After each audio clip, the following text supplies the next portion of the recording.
in my opinion, and that's with all due respect to the other guys that I played against and with, I think Michael Jordan is the greatest basketball player that I've ever played against. Another great moment was the night Shaq broke the backboard in New Jersey. Mercy. Against the New Jersey Nets. And a lot of people don't even know what else took place in that game.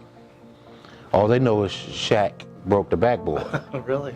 But Nick Anderson had 50 points in 33 minutes. Oh my goodness. What a night. But no one knew about that because that's the big fella, and he's what everybody came to see, and they remember that night that he broke the backboard. It was a pretty special night for both of you guys. Yes, it was. Yes, it was. Now, there's probably a night where you took away a lesson, where something happened where it just kind of left you with this mindset or something in your heart that said, oh my goodness, I learned something tonight on the court that was extraordinary. What would that experience have been maybe? Let's talk about game one. We were up 25. Okay. And Houston's such a great basketball team, great players.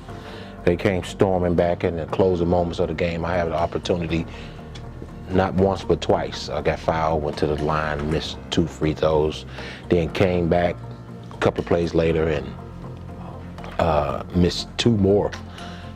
And the negative part about that was, Nick Anderson lost the game. That came from all over, not just in Orlando, but all over the world. That's what the sports writers Yeah. I was the cause of losing game one. You guys were up by 25? We was up by 25, and they came storming back. But the negativity that was hanging over my head, everything was put on my shoulders away. Bummer. If he would have did this, that's just sports, and that was a negative time, and it really affected me mentally. Oh, really? Okay. Oh, no question. Just it really missing a couple shots. Yeah, and what was being said about me, that affected me mentally, and it took away from the strengths of what I can do out there because it was here. Ah, okay. It had nothing to do with my physical ability. It was my mental state, where I was at mentally. And there came a point in time where I was telling myself, well, maybe you can. When all the time I could, but I had to get back right. So what's the lesson you took away, Nick, from that night, from that game? What's the kind of human lesson that... Things happen, but you have to stay positive. You have to stay strong. Again, mentally as well as physically. It was a lesson that, I have to keep pushing forward. Right. No matter what the setback was from it. Yeah. I have to keep being mentally and physically strong and pushing forward because you can get through it. What are some things, Nick, that you're observing about our organization, Sky, that are intriguing to you, that you value, that you think are meaningful? What have you observed in your association with this company so far? Well, the family atmosphere. They say if you don't have family, you don't have nothing.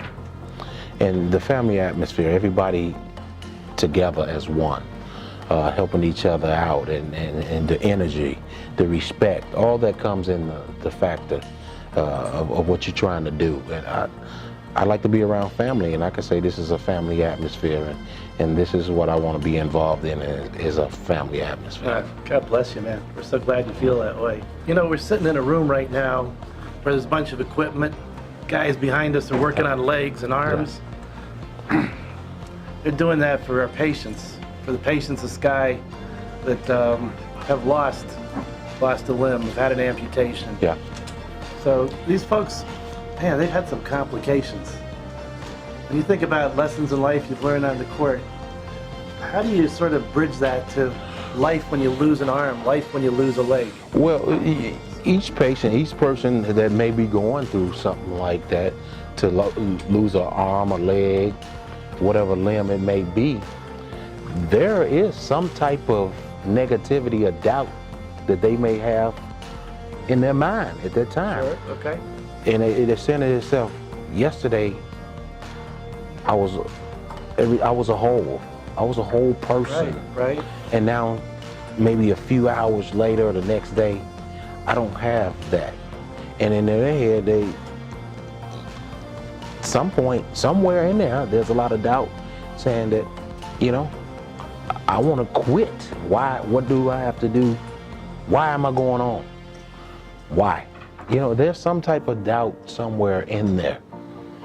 And I say this, you have to be mentally strong. Mentally, because when you're mentally strong, you will bounce back.